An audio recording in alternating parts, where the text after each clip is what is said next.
Hey, so it is currently 1:27 in the morning. I just finished watching Antebellum, the 2020 psychological horror thriller film from Gerard Bush and Christopher Renz, and I couldn't go to sleep or rest easy without getting my thoughts just out there. I know the movie dropped a couple days ago, and honestly, I was actually pretty interested in seeing it. I love Janelle Monae. I think she's a really, really talented actress. I'm looking off to the side because I have like my Wikipedia and making sure everything's functioning how it's supposed to. But I love me some Janelle Monae. I think she's a fantastic musician. I think she's a very, very talented actress. I remember seeing her in Hidden Figures. I thought she was great. Um, and that's one of the few compliments I can give this movie is that her acting is like spot on. She's a very, very talented actress. But I couldn't rest well without talking about how absolutely disgusting this movie is. Good God Almighty. These are my initial thoughts. Feelings, no facts right now. This movie is so gross.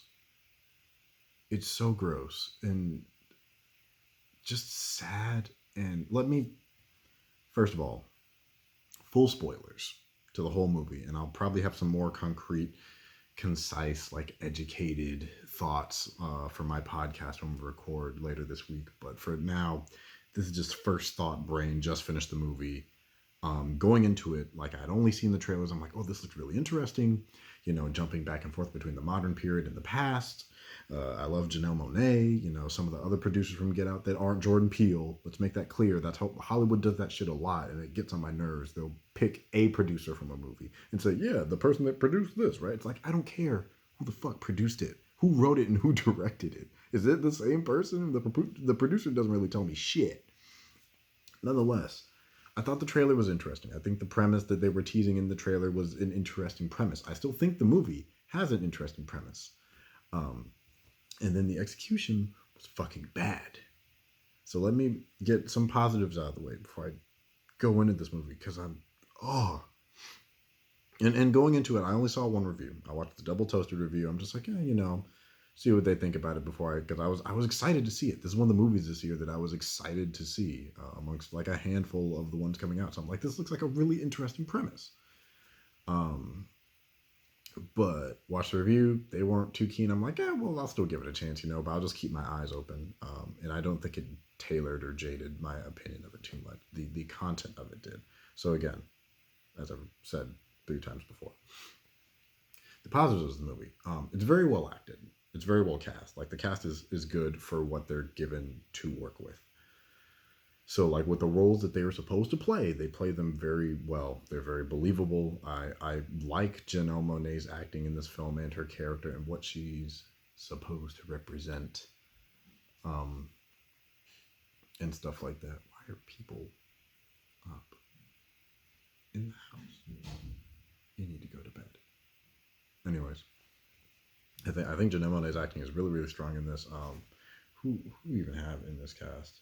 Yeah, Janelle Monae, Eric Lang, is he serves his purpose well as the senator. Jenna Malone is the villain. I was like, oh, she looks familiar. And I remember it's like it's a chick from Hunger Games. Like even Gabrielle Sidibe's acting as her character, as shitty as her character was and annoying as fuck as she was, she did play it well because they're all talented actors and actresses, like respectively. They can all act well. The acting wasn't an issue. Costume design was good.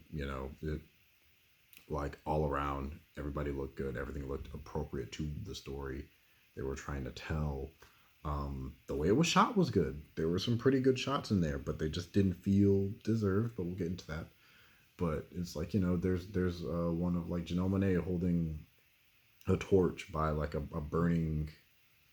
It's not exactly a shed, um, and then like lit under the moon. It looks great. And there's a scene of a Confederate soldier standing in a field, um, about to like take a piss, and just the way it's like framed from the side horizontally of him standing in the tall grass, and you can kind of, it's just like it's framed really well. It looks good. So like the movie is shot well, acting good, costume design good. Like even the way it's lit in some ways to kind of distinguish the periods. Um, is it's good. The lighting's good. Like just about everything else is good except for the goddamn plot. Fuck. The first 40 minutes of it, like the plot and the plot structure in this movie are awful. So bad. This is one of the few times I can see that a movie is split into thirds. There is a beginning section, there is a middle third, there is a final third. You can see where each one is. And it's clear as day. There's no good interweaving of the plot details and elements. And the first act is so, it's like it's worse than any regular gore or torture porn, because that's usually, they come in spats. Like I've watched Hostel and the Saw films. I've seen my fair share of like torture porn movies, but it's like, person strung up, person tortured, person dies, some evil villain laughs or whatever the fuck. But this it's 30, the first 38, so I'm gonna say 40, the first 40 minutes of this movie is nothing but watching black people suffer. And I'm so fucking tired. 2020 has been a very exhausting year for everybody, but also with this current political climate and things that are going on outside the world or even in your own neighborhood, things are a little bit stressful right now, especially for people of color, especially black people. Like, so for your opening 40 minutes to just be showing me straight slavery, unabashed, full tilt racism, beatings, rapes, murders, that's a lot. And I'm not saying there needs to be like a content warning or whatever at the beginning of the movie or what have you. Like going into this, you kind of understand what the premise of, like, you're going to see some slavery. But God, it's so fetishized almost in like, it's not exactly glorified, but just like, I understand the need to tell these stories. I understand the need to kind of introduce a level of realism to it. Granted, the nature of the direction of the story kind of also undermines it a little bit, because it's well, I'm gonna spoil it. Spoilers, because we're doing spoilers. Is that about it being set in like modern day, which makes it just not in, when you look back at it, it makes it gross. It makes it disgusting. It doesn't make it fully unrealistic, but it's just the opening 40 minutes is so extremely brutal that it almost took me out of the movie. It's just so like, ugh. It's just, and I understand the intent behind it, but I think it's like, okay, all you need is 10 minutes, then move on. Give me shit with the characters, because even though I like Veronica as a character, the dichotomy between Veronica and Eden and some of the other people, you could have explored more of her interactions with the others, with the other black people there at the plantation, like exploring her thoughts into her planning, but still keeping it mysterious as to like what the plan is, her understanding of the situation. You can still keep it vague, but keep it interesting without just showing me 40 minutes, 40 fucking minutes of people being carted in and beaten and raped and molested and tortured and just being shown servitude. I understand the brutality of American history. I live here. I've seen it in the books. I see it every year whenever another movie about slavery comes about. Do something fucking different.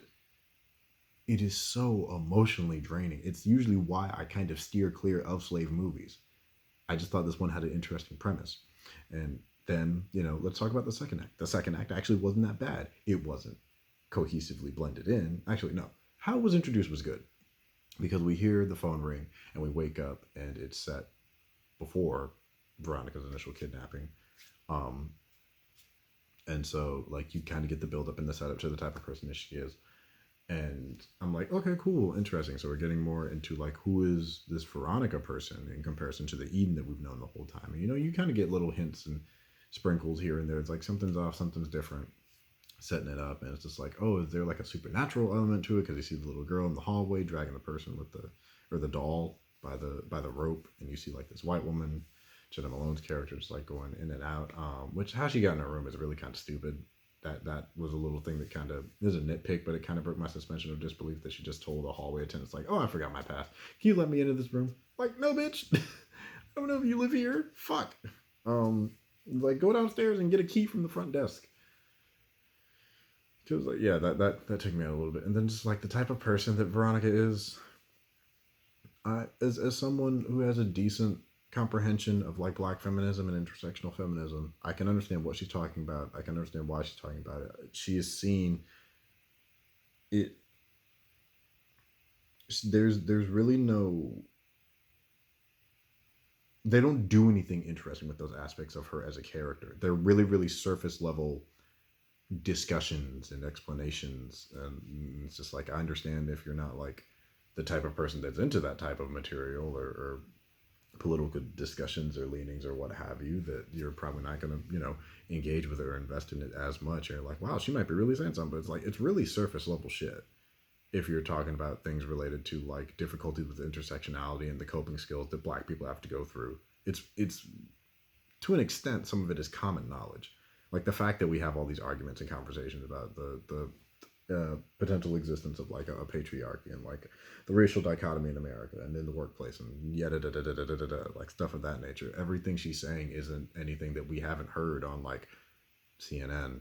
Shit that you don't really, it's not shit that you don't see on like Facebook or fucking Tumblr. Like it's to the point where now people don't like it, people get annoyed by it, people get irritated, which does play a role into why specifically she is chosen almost as like a trophy of like this strong black woman archetype that has to be submitted and subdued by the senator character here that we get introduced to. And then yeah, it's just like I think Veronica could have been more interesting if we got a little bit more, but like some of the stuff she says is just really, it's just basic. It's really basic shit. And I think the directors really thought they were onto something. I'm like, you really aren't saying too much. There's nothing explicitly subtextual. This is really, these are everyday things that people still have regular conversations about. Conversations that I have with like my friends and in my circles, and like that's, I'm a little bit more critical of it because it's stuff that I'm familiar with, but even to someone that's like less familiar with that type of material or those types of discussions, I don't think it's anything that's going to draw them in like, oh, that's a valid point. No, they're going to think she's annoying because they see those types of people and that is the association that they have with it. So if anything, you kind of make the viewer sympathize more with the villain because you're like, yeah, she was kind of annoying with the way that she exposited whatever she was saying about her feminist beliefs. It's like, oh God, another black woman talking about feminism. It doesn't do a service to whatever argument you thought you were trying to make with the character. It doesn't work. And I'm thinking off the top of my head, at least just going off what they did in the movie. Not like I think the setup for her is interesting. The payoff isn't. Her best friend is annoying as fuck. What's her name? Dawn. Dawn's annoying as fuck. Yeah, they established she was a relationship expert. Shit went right over my head. Completely missed it. She was just kind of a pain in the ass. She was really kind of obsessive about Veronica the whole time. It's like, no, you need to spend time with me. I only get to see you 2-3 times a year, which like I understand, but it's like again, write her fucking better. Write her more, less of a pain in the ass of a friend. She doesn't seem like a great friend to be around. It's like maybe that's why she's only around you 2 or 3 times a year, other than having a whole ass family. It's like I get it. You want to spend time with your friend and celebrate. And then just like ripping into that dude that bottom drinks, like we were drinking this and you should have got this. Like I get it. You're trying to give him tips, but that wasn't like, as a dating expert, you should know what would be attractive to a man. Maybe that's just me sounding crazy. Then let's get to the third act. Third act was, oh God, the third act was bad. So one of my biggest issues with the twist is that aside from the fact that it's not well woven into the narrative as a whole, like, yeah, you can tell something's a little bit off, but it's not well woven into it. It just kind of slams you into the desk of what the twist is. It's like, wait a minute, the ringing is coming from outside, and it turns out the general has a phone. Oh, it's a cell phone. Oh, so it just like when it gives away the fucking twist so blatantly and easily, it doesn't really give you a time to think back to everything that was happening because there's still 20-30 minutes left in the movie. So you're just like, okay, now I'm just gonna watch her try and figure out how to get the phone and get out of there, but it's not really holding. It's like it's introduced so early, it kind of breaks the my suspension of disbelief of the moment, and I'm just like, okay. Now I'm wondering. I'm thinking back to the rest of me. I'm like, so what? Other than I understand the power of fear mongering in the time of slavery and the power of like peer pressure and white people with guns. Those are understandable fears. I'm like, what else is kind of keeping people there as like the slaves on the plantation? What were the failed attempts like? We don't get an idea of that. It's just like there's no way that she was the first one that thought, what if I just run in the forest in the middle of the night? I'll eventually hit civilization. Like they make it seem like it's this grand idea to steal his phone and call for help. I mean, they're all seem to be modern black people. So like it kind of, when you think about it, it kind of breaks itself apart. Um yeah, no, it just doesn't do itself any services, and it just forces me to think. I'm just like, okay, so what's gonna happen now? I think they should have waited to play that card a little bit later and interwoven those elements to make you suspicious. Like, oh shit, maybe this is in modern time. Like the plane thing. I think the plane thing works better than the cell phone does, because like when you jump cut, right, it's right where the third act starts. It's like, oh, there's a phone, and now you're like, well, there's your fucking plot device for the last third of the movie. And then just like all this fake ass symbolism, um, of like her riding the horse, or her walking away from like um, the burning thing after she lit all the races inside the box, as it were, like underneath the moon. I'm like, cool, these are nice shots. These are good shots that would be really effective in a better movie. I'm like, what were you trying to say with this movie? I feel like there was something trying to be said there about like hatred never having died since then, and there's always going to be these evil ass people that would love to take the joys in this. I'm like, yeah, but like we know that's nothing new. Who is the movie for? Because it's like, you would even, it doesn't even have to be 2020. You go back to like last year or the year before that, for it's like as long as 2015, 2013, all the conversations around police brutality. This movie isn't for black people. We know that racism exists in America, and that it's an issue, or that systemic oppression exists, or that racists are walking around. Most people know that racism is still walking around. It's like, well, is it for white people? What is it supposed to teach them? How to be racist? What is it? What point are you trying to make with this movie? It's like there's no real, if you're not going to have a purpose with the story, and I can understand some movies can like be about nothing, that's fine. But if you're not going to do anything interesting with your characters, have a point to a story, because you're introducing a lot of very, very delicate elements. As much as the black film experience has unfortunately been glorified by slavery movies, which are movies that I predominantly refuse to watch.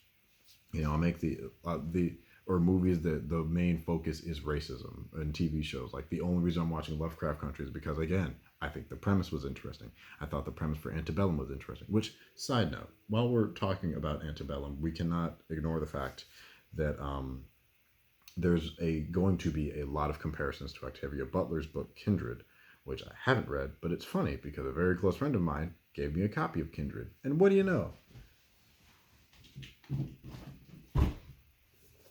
It's right here. Have it. Full book. Octavia E. Butler's Kindred. About a black woman that gets transported back to the Civil War era America as a slave. And as I'm watching the movie, I'm like, why didn't you just do an adaptation of fucking Kindred with Janelle Monae? Like, I mean, granted, the woman on the cover kind of looks more like Lupita Nyong'o, but could work with Janelle Monae too. I would love to see a miniseries of Janelle Monae doing a version of Kindred, because this movie fucking sucks. God, it's bad. And it's such a waste too, because I even like the music behind it, because it's Roman G and Arthur, who's a member of the Wonderland crew, along with Janelle and Jadena. It's a lot of J's. Yeah, no, this movie is just. I think it's probably the first time in a while, not even like in a I'm triggered way, but I felt offended by this movie because it felt disrespectful to, not only to an extent, my ancestors, but just and to as minor extent my experience, but just as a moviegoer, it felt like an insult to my intelligence. It really did. And I'm thoroughly disappointed. And I feel so bad that Janelle Monae, who is someone I quite admire and respect, decided to do this project a lot on the basis of how the ending went down, and she was talking about channeling all this rage towards like white women that voted for Trump, and racists and bigots in this country, with her fight scene with Jenna Malone at the end. And like I think the snippet of her riding on horseback through like the reenactments of the Civil War is really striking. But I'm watching and I'm like, what is this saying? What does this mean? What is the purpose? Like I get it, she's escaping, but there's no and is there context behind it to an extent, but there's no depth to it. There's no weight to it. I don't feel anything. I don't feel like there was much that she really overcame. We just see that she gets kidnapped and then gets away. She struggles some. There are tense moments. I will give them that. The way it's shot, there is tension. I'm like, okay, I'm invested enough to want to see her get away. He'll meet her family. We know she has a daughter. There are sympathetic aspects to it, but there's no weight to it. When we see her cross that thing and it's slow motion for such an exceedingly long fucking time, so many scenes in this fucking movie just drag the fuck on for so long, and I just can't be bothered to give a shit. And just keep going, and just so like I'm watching her riding the horse and go through like the shots and everything of the war, and I'm just like, why? Cool. It looks cool. What does it mean for the story? What does it mean for the character other than she escaped? What theme are you trying to convey to your audience that isn't already public knowledge? What are you trying to do with it? Like, what are you trying to explore with the story? There's so much that you could have explored. And even you could have had that twist work if you wrote it better and interwove those themes better. Like the plane thing, I think that's an interesting observation. Like, oh shit, a plane. Okay, maybe things are a little bit off. And then you could maybe introduce the cell phone a little bit later. And then it's like, okay, planning time with the other people. And I think they were lazy and trying to be like, well, if they don't talk, then there's no way for them to communicate a plan to one another. So that would be interesting, and they'll whistle. But it's just like you can still get stuff across. And also, what a waste of Kiersey Clemons' talent. She's such a talented young actress. I feel so bad for her as well, for her to just be fridged, essentially. Like her entire plot is just to be her plot or her arc or whatever you want to call it is for her to be kidnapped, assaulted, and then die via suicide, just because of the pressures of the situation, which I can comprehend that it's like it's tragic. It's but I didn't feel much for it. It's just tragic in the sense that it happened. And it's just like, that looking back at it, yeah, there's kind of the clue there. It's just like, yo, why isn't she? It's like, why doesn't she just shut up and just like listen to her and go along with things? And like you kind of understand, like, oh, she's famous, and then you see that she has like the book tattoo on her. You could have done so much more with that shit and from more into the story. Maybe have them meet at the conference, or introduce us more in the backstory, or whatever. Could have cut like half that time out and gave us more time with her character. What's her character? Oh, Julia, the name that she was given. There's something interesting there. And her being a fan of her and having respect for her, it's like, we need you to save us. And it's just like, why are they looking to her? Because she's someone who speaks out against racism. And I guess that's maybe what they were trying to do, is maybe show the emotional strength of a woman who's already like very intelligent and successful in life. But I'm so tired of movies delving into slavery or like the depths of black resistance. There's no allowance for other aspects of the human emotion. And like, if you want to watch a movie where white people get their comeuppance the whole time, go watch fucking Django. I know not every black person likes Django because it's directed by a white man. It's directed by a white guy and a black guy, and they still fucked it up. So at least watch some white people get shot in interesting ways. God damn. Yeah, no, I don't think I've ever had an experience where I watched something and I just felt incredibly disappointed and just to an extent just offended, and not like I can't understand it or I can't take a joke, or like we all have our moments of like listening to weird humor or dark humor and shit like that, but this was like it was offensive because it had nothing to say. It just wasted an entire potentially interesting premise. Not even a new premise, but something that was interesting enough. You could have done something with this. You could have had something to say. You could have had a narrative about, like, I honestly wish there would have been some time travel bullshit about her trying to, figure out how to get back home and get her a modern timer or something. Just adapt the fucking plot of Kindred. But like, I would much rather some time travel shenanigans or some spiritual shit or some like internal things of just like I thought what they might have done was the introduction of because when they were having her speak and talking about the coping, that all of this was inside her mind and as a functional coping mechanism, and having a discussion about like the almost societal or metatextual ways that black people have been enslaved by society in a mental way, in the ways that they kind of force abuse upon themselves or experience mental related abuse as a ramification from like generational trauma or like societal issues that have been impacted upon us. Those are all things that you could have done. You have an hour 45 minutes to tell a story and you didn't do a goddamn interesting thing with it. All you did was show me pain and suffering that I have seen in my existence and in my history books and on my TV screens. Things that are not new to me, things that are not new to white people, things that are not new to really any American citizen who is older than 18 years old. Shit has been disgusting and horrendous. And Janelle Monae and Kiersey Clemens, this entire cast and the crew behind it deserves so much better than this film that we got. And I am so thoroughly upset and disappointed in the way this came out. And it was really just on my spirit to talk about it because I wanted this to be good. I wanted to like this and enjoy it. And I had to go on my Instagram and be like, yo, watch out. The first 40 of this minutes is just slavery. It's just fucking slavery. I don't want to sit through that shit. No. If you're going to do something with your time and you want to feel a little bit better, go watch The Photograph. It's cozy. Two black people fall in love and date. It's way better than this. It's way more pleasant. The music is phenomenal. Go watch that.